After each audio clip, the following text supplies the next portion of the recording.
I always end my videos with be encouraged. It just came out of me one day and it stuck. I couldn't really only talk to you guys about hair, even though I love hair. Hey, Tony, I love hair. But I had to go deeper. It's just who I am. And so that's why I started ending my videos with be encouraged. It had to be. And so it's kind of like my tagline. I love it and I continue to use it. So the other day while I was on Snapchat, like I told you guys, I mentioned something in a snap and somebody responded to me and told me how I encourage them.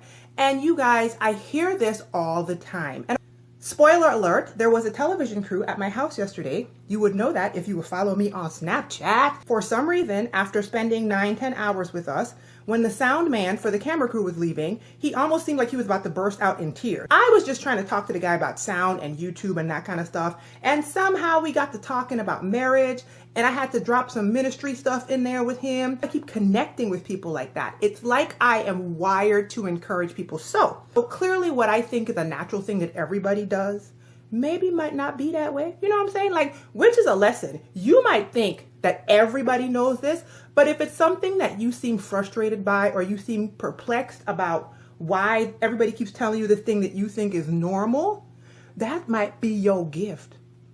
Hello. If it's not someone's gift, they may have an opportunity where they need to encourage somebody who's going through one of the many, many, many challenges that life will pass you when you're on this journey. If you're here long enough, if you got out your mama's womb and the sun went down and it came back up, challenges gonna come. The longer you're here, the more you are going to have to be encouraged.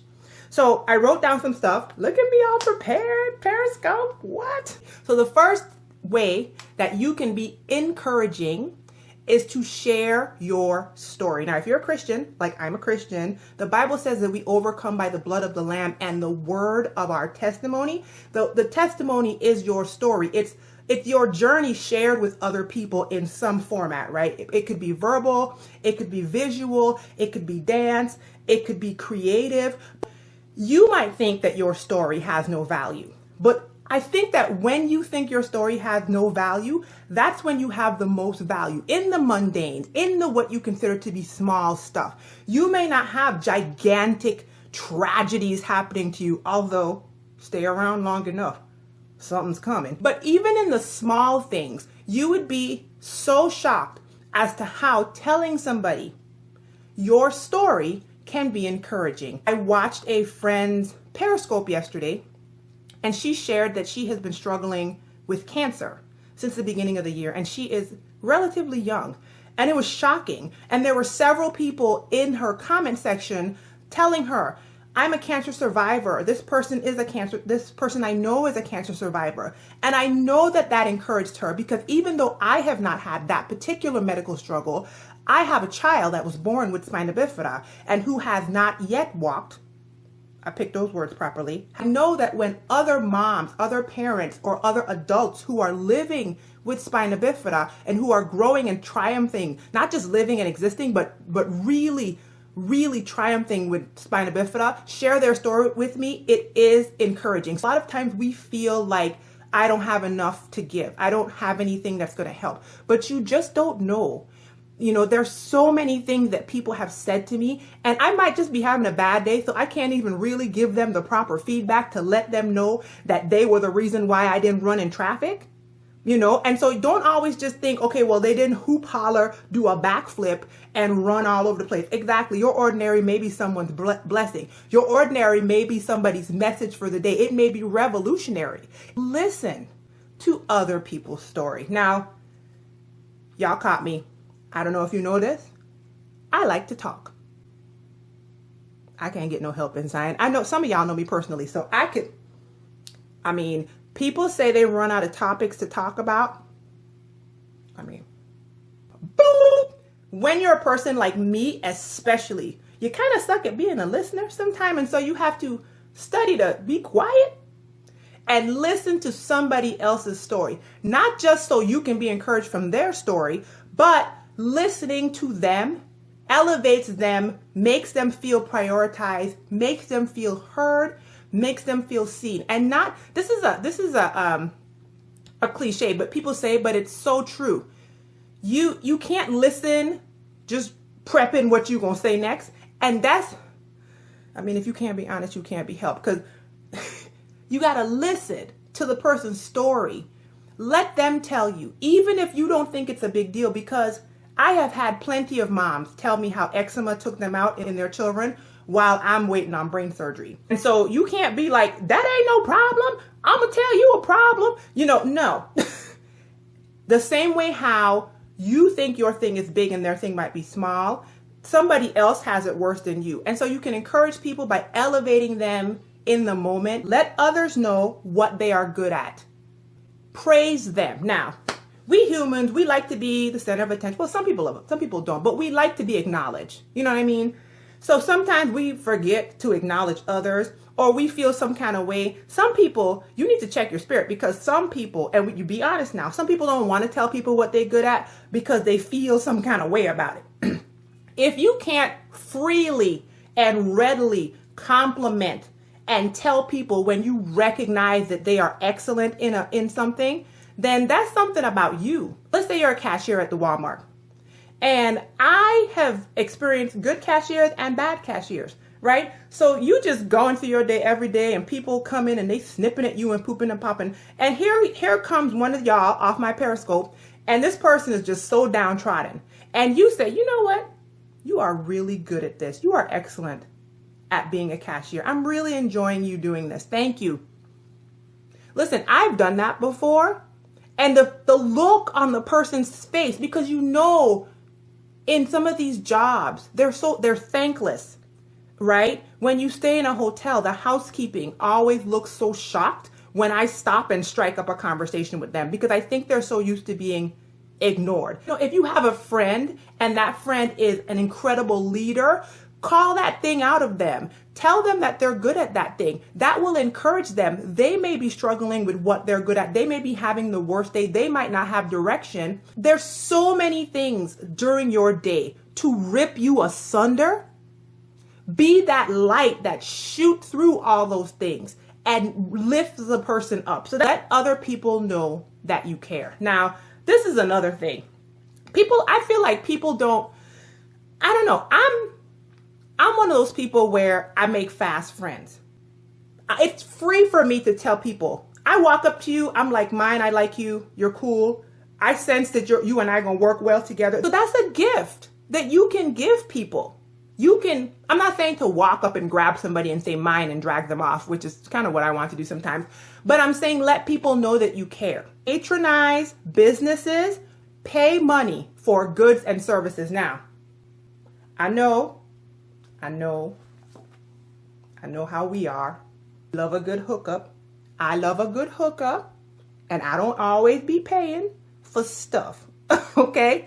But there is nothing more encouraging, especially now that in the age range that I'm in. When you were younger, you didn't have a lot of people that were starting businesses and really getting full traction in life. We know people who own homes, clearly, but they own businesses. We know realtors. We know photographers. We know people that own restaurants. We know people that have design services, hairdressers.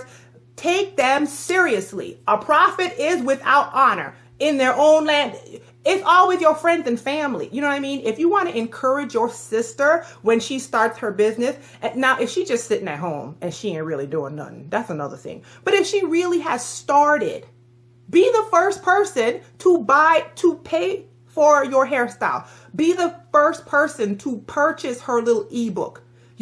If you can't pay, let her know your heart is to pay and make an intention to pay. Go to your friend's restaurant, sit down and give them money for the food. Don't ask them for no coupon book. If they say they asking for money, don't be like, who you think you are?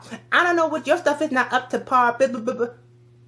Okay. If she mixing shea butter in her kitchen and she put it in some jars and put some labels on that joint and put a price on it, pay the price. Okay, that is something that is encouraging and it builds somebody up because it goes back to letting the person know that you care, right? And just letting the person know that their story is of value. And their efforts are of value and that you think they're of value. We can invest some time when you don't have money in being present with someone else to be encouraging. So if they need an ear to listen because they have a problem, physically go be present. Call them on the phone, be present. Don't be watching the TV and doing 15 things. When they have an opening for their business, maybe you can't pay for their cupcakes, but you know what? You can come help them at the opening. That don't cost nothing. That's your time. So you offer yourself to go help them. Be there. They have a speech they have to give and they are freaking out because they're going to do their first speech in front of some conference. And you know it's only 25 people going to be sitting in the room, but you should be 26 sitting your butt up in the front. If you're only spending all your time on advancing you or on things that are tangible, then you need to, I keep saying this, but you need to have God check you. Because when you get to the end of this thing, the valuable things are intangible. And so you should be checking for the intangible things. Okay, the things that are going to be valued when you stand in front of him, because he is not about to ask you about your houses and your cars and how much you spent a bunch of time getting your crochet braids done and all this kind of stuff. And you didn't do anything. Be helpful or be of service. So that's kind of the same thing as what I was saying in the be present one. Be helpful, be of service. You know, like I said, we had a television crew at our house yesterday. There's some stuff going on back here, but you know, and I asked some people very last minute to help with something, and they came through and they helped. And I was so inspired by them because it really was just, you know, relationship building on my end. Family members come out and watch Zion so that I could totally focus with the crew and do other stuff that was needed to do. And it was so helpful. Trust someone, to believe in them, and be confident in their abilities. Now, trust is a huge thing, right? So many people have trust issues and valid ones. We all have different family of origins that we come from, and all of us did not come from a healthy example, right? So it may be valid that you get into your adult life and you don't trust people. You just think that it's a power struggle and it's my job to get on top. Me, myself, and no one else, you're going to get to the end of the race and nobody's going to be there for you. And you're definitely not going to be encouraging to anyone. You can start small. For example, if you have a business and you're selling the cupcakes and you think that your friend would do a really good job running the cupcake line, organizing the schedule for the people that work for you, something. Your friend has a gift and you think being a greeter outside of the door, give it to her. Ask her to do it. And then when she says she'll do it, let her do it. Because that's the way of showing trust. That's the way of showing that I think confidently about you. And that will encourage someone who may be walking around thinking, I don't know. I don't know if this is my thing. I don't know if I'm good at this. And to see you put your trust and your confidence in them means that they feel encouraged, right? But for me, encouragement means being given what you need to continue, to feel lifted, to feel empowered, the ability to continue in excellence. That was it.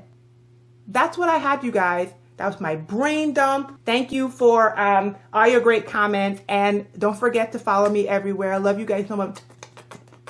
See you guys in the next Periscope. And until that next Periscope, you guys, stay well. Be encouraged. Bye, y'all. I gotta be me, yeah. I gotta be me, yeah. I got to be me. Bye. What is happening downstairs? Y'all, Zion is downstairs. Cronkite, what time is it? Okay. Ugh, focus. His father's supposed to be down there watching him. I have a feeling that Zion's watching his father. I have a feeling his father's asleep.